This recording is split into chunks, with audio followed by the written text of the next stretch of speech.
Ini Rick. Hari ini dia tidak mahu difilmkan.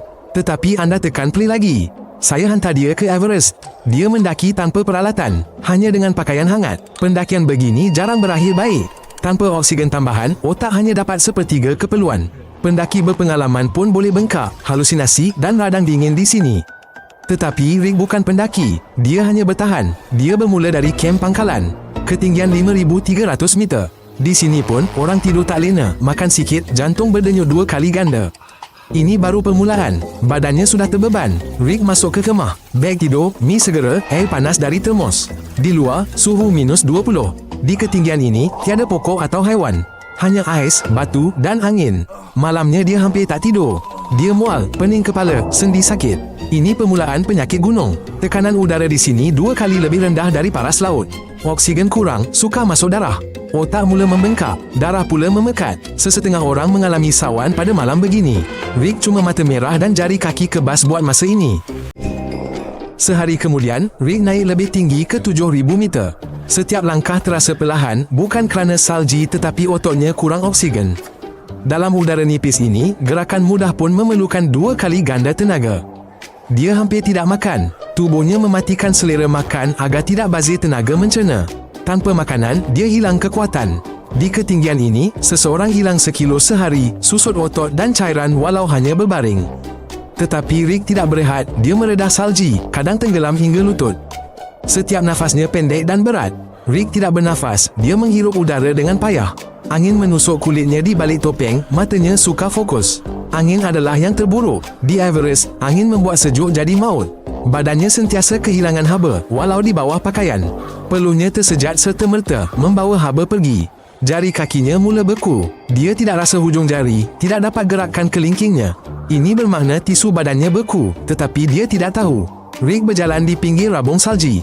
Satu langkah tersasar dan dia akan jatuh gaung 1,000 meter. Pada ketinggian 8,000 meter, zon maut bermula. Ini bukan metafora, oksigen di sini sangat sedikit.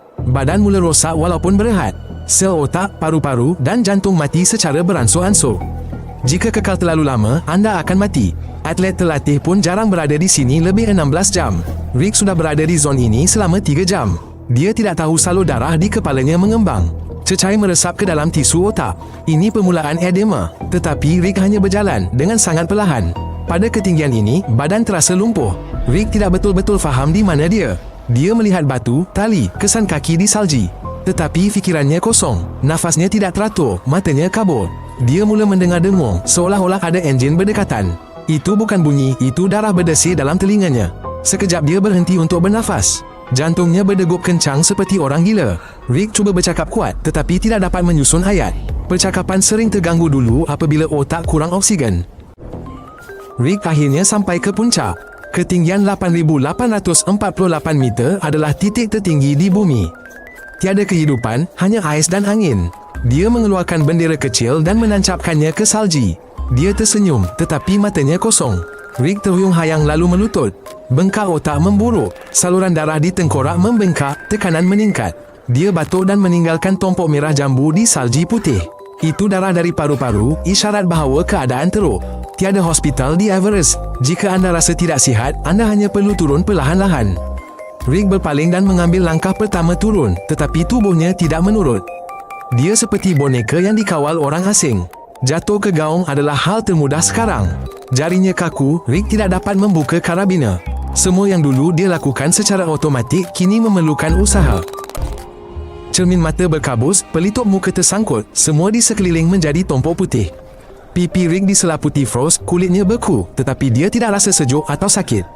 Hujung sarafnya berhenti berfungsi. Rick melakukan apa yang dilarang, dia duduk di salji untuk berehat seketika. Namun matanya tertutup, nafasnya perlahan dan dia berhenti bergerak. Jadi dia kekal di situ selamanya. Tanpa bergerak, badannya cepat sejuk. Jika tiada orang di sekelilingnya, dia pasti mati dengan cepat. Namun dia bernasib baik dan dikesan oleh pendaki gunung. Rick membuka matanya, tetapi tidak dapat berkata apa-apa. Dia diberikan pelitup oksigen dan ditarik turun. Hanya di KM, dia sedar dia hampir mati. Ratusan mayat kekal di Everest. Mereka seperti Rick, tetapi tidak bernasib baik. Mereka cuba turun juga, tetapi gagal. Mayat mereka tidak diambil kerana terlalu sukar. Hanya untuk mengambil mayat bererti mempertaruhkan nyawa lain. Beberapa kilo tambahan di ketinggian itu boleh membawa maut. Oleh itu, yang mati kekal di tempat mereka jatuh. Ada yang terbaring selama berdekat-dekat. Malah ada yang menggunakannya sebagai panduan, seperti belok selepas jaket merah ke arah yang kuning. Rick bernasib baik, dia tidak menjadi panduan seterusnya. Mendaki Everest tanpa oksigen adalah salah satu ujian terberat bagi manusia. Pada ketinggian itu, badan mula rosak walaupun hanya berdiri. Setiap langkah adalah perjuangan melawan kekurangan udara, kesakitan, kesejukan dan diri sendiri. Tidak semua akan sampai ke puncak dan tidak semua akan kembali. Rick melalui zon maut dan terselamat, jadi dia layak mendapat like anda.